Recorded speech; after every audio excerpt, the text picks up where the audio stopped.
what is it in you that connects with this Hellenistic or, ancient astrology practice?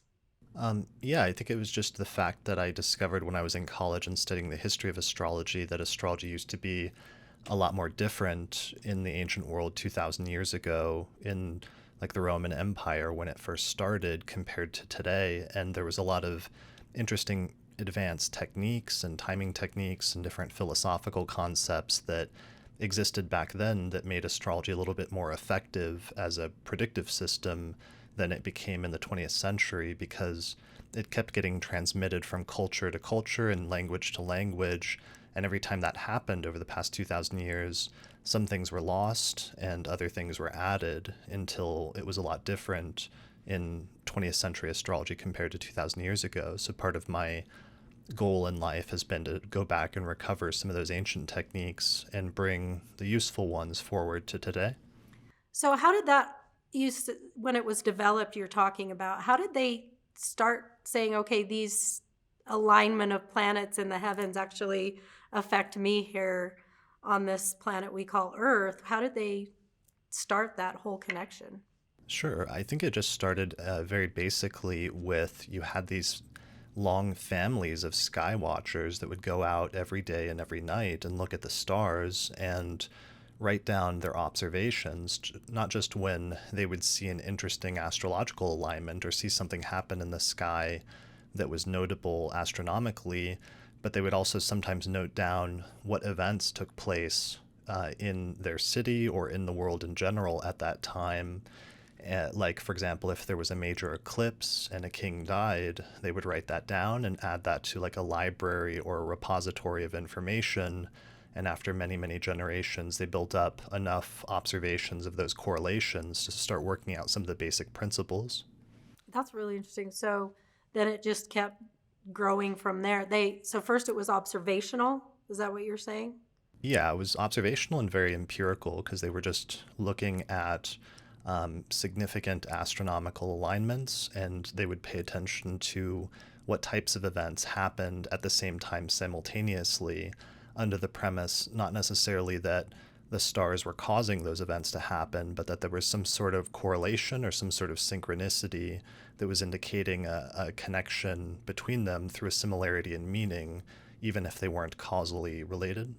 Okay. So you mentioned there were some things from this ancient practice of astrology that you felt like was important to bring forward. What's one or two of those and why?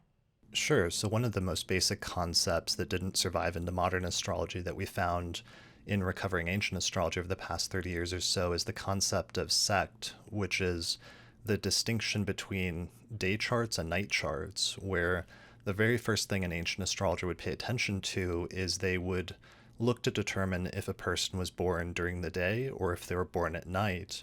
And this would alter the interpretation of the birth chart in a very significant way, which makes sense because that's one of the most obvious sort of astronomical distinctions that we all experience, on a day-to-day basis is just, is it daytime and is it bright out, or is it nighttime and is it dark out?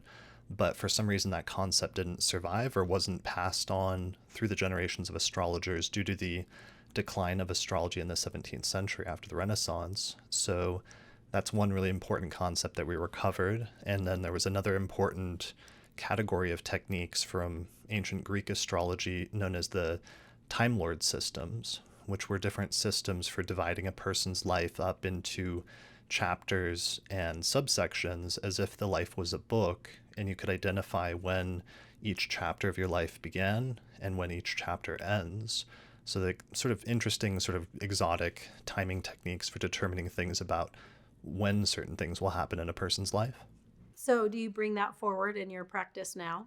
Yeah, that's one of the major techniques that I talk about in my book and that I've used in all consultations that I've done over the past 15 years or so in order to see how the theory of the technique as it's written down in some of the ancient Greek texts actually applies to people's lives today. And it's been really fascinating applying it, especially to the charts of like celebrities or actors or politicians. Like, for example, this technique it's from the second century. It's from a second century text by an author named Vedius Valens who lived in Egypt in Alexandria around 150 CE.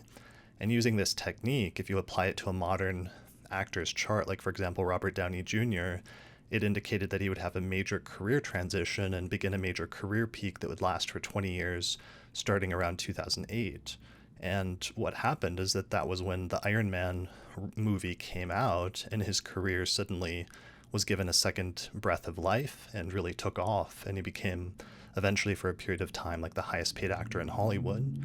So seeing a technique that we're just taking out of a second century text to be able to do something like that was really striking and really stunning.